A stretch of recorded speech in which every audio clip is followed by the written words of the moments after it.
కాళేశ్వరాన్ని ప్రధాన అంశంగా తీసుకుని వాదాలు ప్రతివాదాలు, అలాగే వాతావరణం మొత్తం కూడా వేడెక్కే విధంగా అనేక దోషణలు భాషలు ఇలా జరుగుతూ ఉన్నాయి. దీనికి సంబంధించి పొలిటికల్గా సిపిఐగా మేము మా విధానాన్ని చెప్పవలసిన అవసరం ఉందని భావిస్తూ ఈ ప్రెస్ మీట్ ఏర్పాటు చేశాం. మీ అందరికీ తెలుసు, ఈరోజు నీళ్ల సమస్యల కంటే రాజకీయాలే ప్రధానమైనవి. అసలు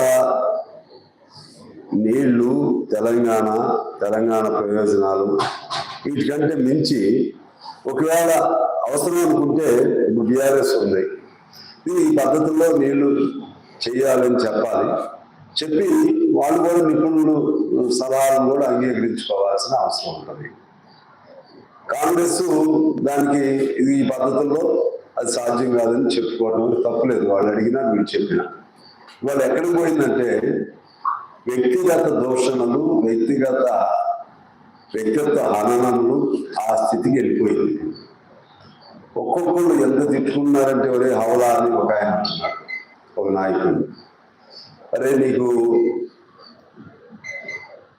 మనిషిని ఇంతే ఉన్నావు, దానిలో బుర్ర కూడా లేదురా అని ఒకడు అంటున్నాడు. అరే నువ్వు తాడిచెట్లాగా పెరిగావు, దానిలో బుర్ర లేదని ఇంకోడు అంటున్నాడు. ఒకవేళేమో నీకు కన్ను వంటి కన్ను అని ఒకళ్ళు అంటారు. చాలా చూస్తానికి అభ్యంతరకరంగా ఉంది, చాలా ఇబ్బందిదాయకంగా కూడా ఉంది. ఇది ఈ కల్చర్, ఈ సంస్కృతి ఎటుపోతుందో తెలవట్లేదు. ఇదంతా నేల కోసం జరుగుతుందా, రాజకీయాల కోసం జరుగుతుందా అర్థం కావట్లేదు. నేను సిన్సియర్గా విజ్ఞప్తి చేసేది ఏంటంటే రాజకీయ నాయకుల భాషని ఇక మార్చుకోవాల్సిన అవసరం వచ్చింది. దీనికి ఆర్జీలు కేసీఆర్ గారు మొదట్లో, ఇప్పుడు కేసీఆర్ గారికి మించిన భాష వచ్చేస్తుంది. ఈ 10 ఏళ్ల కాలంలో ఎప్పుడూ లేనటువంటి సంస్కృతిని మనం చూస్తా ఉన్నాం. కాబట్టి అసలు సమస్య పక్కకి వెళ్ళిపోతుంది. అసలు సమస్య ఇప్పుడు తెలంగాణని మనం ఎలా కాపాడుకోవాలి అంటే అసలు సమస్య. సో దీనికి సంబంధించి ఇప్పుడు కందిపల్లి పంపులు ఇప్పుడు అంశమైంది. మేడిగడ్డ కందిపల్లి పంపులు వదిలితే మేడిగడ్డ ఆ డ్యామ్ ఇప్పటికే అది 2-3 పిల్లర్స్ పోయి నిలబడి అనేదేమో గవర్నమెంట్ సైడ్ ఆర్గ్యుమెంట్. అది 14 కిలోమీటర్ల దూరాలు ఉన్నాయి కందిపల్లి పంపులు. దీనికి ఏం ఎఫెక్ట్ ఉండదు, నీళ్లు వదలొచ్చని వాళ్ళు చెప్తున్నారు. అయితే ఒకటి మాకు చిన్న సందేహం ఏంటంటే, అసలు మేడిగడ్డ టచ్ చేయకపోయినా కందిపల్లి పంపులు వదిలితే వచ్చి ఎక్కడికి రావాలా నీళ్లు? మళ్ళా సుందెళ్ళ, అన్నారం, సుందెళ్ళ, తర్వాత ఎల్లంపల్లి అక్కడికి రావాలి. నెక్స్ట్ అన్నారు, సుందెళ్ళ, ఎల్లంపల్లి. అంటే అవి టచ్ కాకుండా పక్క నుంచి వెళ్ళే దారి లేదు, అవి టచ్ కావాల్సిందే. అప్పుడు ఆ ప్రాజెక్టు ఏం కావాలి? అది ఏమవుతుంది తెలవదు, మరి అది ఎలా ఉన్నది కూడా తెలవదు. అది మాత్రం మాకున్న సందేహం. అందువలన ఇవాళ ఎవ్వరు కూడా నిష్ణాతులకు లేరు. నేనైతే నిష్ణాతులు కాదు, నేను ఏదైనా విధానపరమైన అంశాలపైనే మాట్లాడగలుగుతాను. కాకపోతే ఇప్పుడు ఇంజనీరింగ్లో ఎక్స్పర్ట్స్ ఉంటారు, వాళ్ళలో కూడా మాట్లాడారు, వాళ్ళలో కూడా ఉంటుంది. కానీ అందరూ కలిసి సమిష్టిగా నిర్ణయం చేయటం అది ఎక్స్పర్టైజ్. దానికి సంబంధించి కూడా రాజకీయ నాయకులు మేము వీటిలో వదలవచ్చు, నాకెవ్వండి నేను వదులుతానని హరీష్ రావు చెప్పారు. నాకు కొద్ది రోజులు మంత్రిని చేయండి, నేను వదిలేస్తాను అంటారు ఆయన. వీళ్ళేమో ఇంకోటి అంటారు కాంగ్రెస్ వాళ్ళు. అసలు మీకేం తెలుసు నేను అడుగుతున్నా. మీరు ఎక్స్పర్ట్సా? మీరు కాదు, వాళ్ళు కాదు, ఈవెన్ కేసీఆర్ గారు కూడా ఎక్స్పర్ట్ కాదు. అంటే నాలెడ్జ్ ఉండొచ్చు, నాలెడ్జ్ లేదు. విధానం పరంగా ఎట్లా ఉంటే బాగుంటుంది, అట్లా ఉంటే బాగుంటుందని పాలనలో ఉండేటువంటి వాళ్ళు సూచనలు ఇవ్వాలి. అధికారులతో ఆ సూచనలకు అనుగుణంగా వాళ్ళతో వాళ్ళ అభిప్రాయాలని పరిగణలో వచ్చి అది విధానాలుగా రూపకల్పన చేయడంలో వాళ్ళని నిపుణులుగా సలహాలు తీసుకోవాలి. అల్టిమేట్ గా అది మనం చేయాల్సిన పని.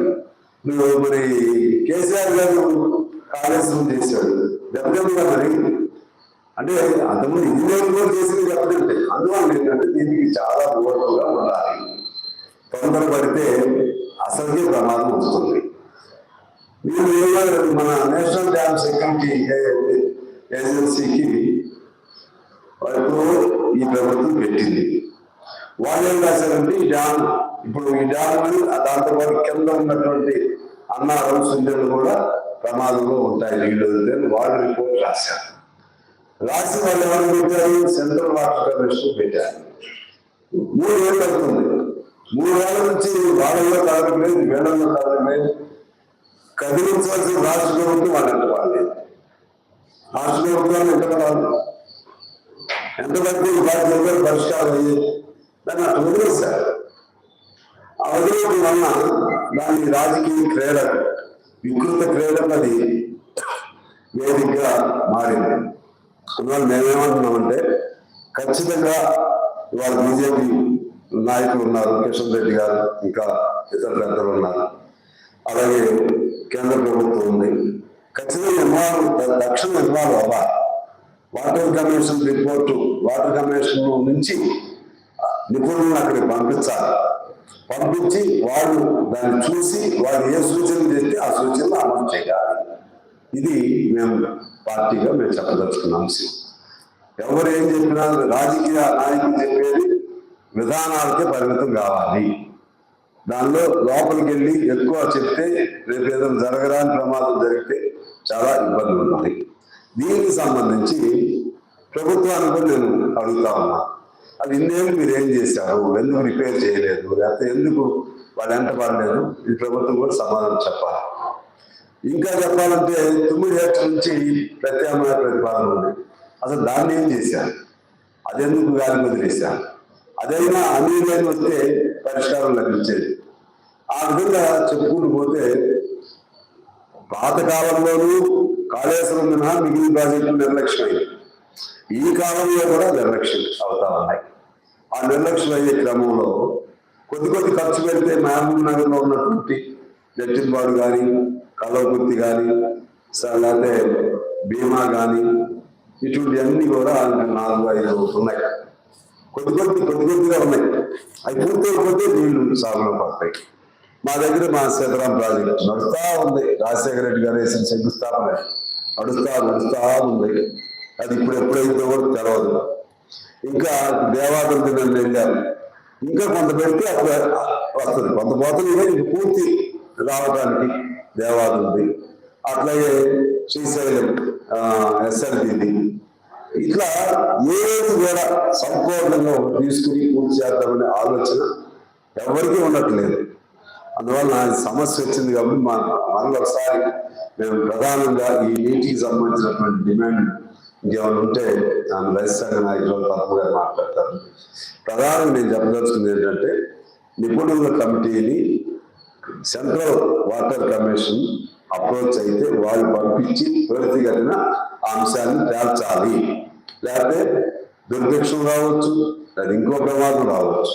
నీళ్ళు వదిలితే అది మంచి జరగవచ్చు, ఇంకో ప్రమాదం జరగవచ్చు. అందువల్ల త్వరితగతిన పరిష్కారం చేయాలి. 9 ప్రాజెక్టుని తక్షణం ప్రారంభించాలి. అది ఎందుకంటే 70 కిలోమీటర్లు కాలువ ఆల్రెడీ రాజశేఖర రెడ్డి గారు ఉన్నప్పుడే కాలువ కూడా తవ్వడం జరిగింది. దాన్ని కూడా తక్షణం ప్రారంభించాలి. అదే పద్ధతుల్లో ఇతర ప్రాజెక్టులన్నింటినీ కూడా కాలమానం టైం ప్రకారంగా ఆ కాలాన్ని పట్టుకుని ఈ కాలంకి ఇది పూర్తి చేస్తాం, ఈ కాలానికి పూర్తి చేస్తామని స్పష్టమైనటువంటి ఒక షెడ్యూల్, టార్గెట్స్ పెట్టుకుని పూర్తి చేయాల్సినటువంటి అవసరం ఉంది. ఇంకా లిఫ్ట్ ఇరిగేషన్ లాంటివి ఉన్నాయి. ఆ లిఫ్ట్లు కొన్ని వేల లిఫ్ట్లు చెడిపోయి ఉన్నాయి. లక్షల ఎకరాలు కొద్ది ఖర్చు పెడితే 4-5 వేల కోట్లే. దానికి కూడా మహబూబ్ నగర్ కూడా 4-5 వేల కోట్లే. ఈ పెడితే చాలా ఉపయోగం అవుతుంది.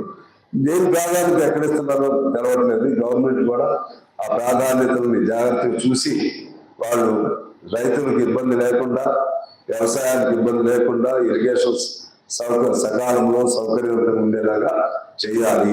అల్టిమేట్ గా నేను చెప్పదలుచుకుంది ఏంటంటే, మీరు బూతులు తిట్టుకోవడం ఇద్దరు మానండి. బూతులు తిట్టుకుంటే ప్రజలు ఇద్దరికి కూడా ఎవరిని కూడా మంచి అని అనట్లేదు. అది గమనంలో తీసుకోమని కోరుతా ఉన్నాను. ఈ రెండో అంశం ఏంటంటే సింగరేణి ఉంది. ఈ సింగరేణికి సంబంధించి ఇవాళ తాడిచారుంది. సరే ఎవరు మేము చేసాం ఎవరేం చేయలేదు. సింగరేణికి రావడం చాలా సంతోషం. ఆ రోజుల్లో రోసీ గారు ఉన్నప్పుడు దాని మీద మాకు మేము ఏఐటీసీ గుర్తింపు సంఘం, ఆ ఏఐటీసీ గుర్తింపు సంఘంగా అక్కడ తాడిచారంలో ధర్నా చేసాం. నేను ఒక ఎమ్మెల్యేగా ఉన్నప్పుడు మేము అందరం కూడా వెళ్ళాం. అజిటేషన్ అంతా ఏఐటీసీ ఆధ్వర్యంలో చేసాం. అది ప్రైవేట్ వాళ్ళకి ఇవ్వడానికి వీల్లేదు. రోసీ గారు కూడా కంట్రిబ్యూట్ చేశారు అప్పుడు, ప్రైవేట్ వాళ్ళకి ఇవ్వద్దని.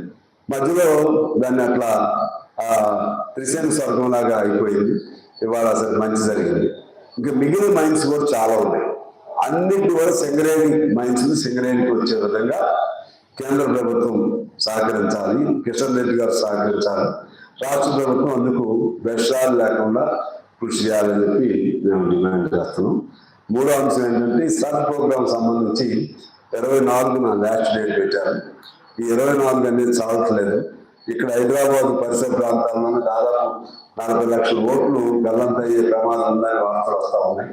అందువలన దీన్ని పెంచవలసినటువంటి గడువు ఇంకొక 3 నెలలైనా పెంచి మీరు అటు ఎలక్షన్ కమిషన్ కానీ రాష్ట్ర ప్రభుత్వం కానీ సిబ్బందిని అధికంగా చేయాలి, ఇంటింటికి తిరగాలి, ఎన్యూమరేటర్స్ని ఆ విధంగా చేయకుండా ఒకటి స్టేట్మెంట్లు ఇచ్చేసి మీ కర్మకు మీరు సావన్నట్టే చాలా అన్యాయం జరిగే అవకాశాలు కనపడుతున్నాయి. ఈ అంశాల మీద మీ దృష్టికి తీసుకొస్తున్నాను.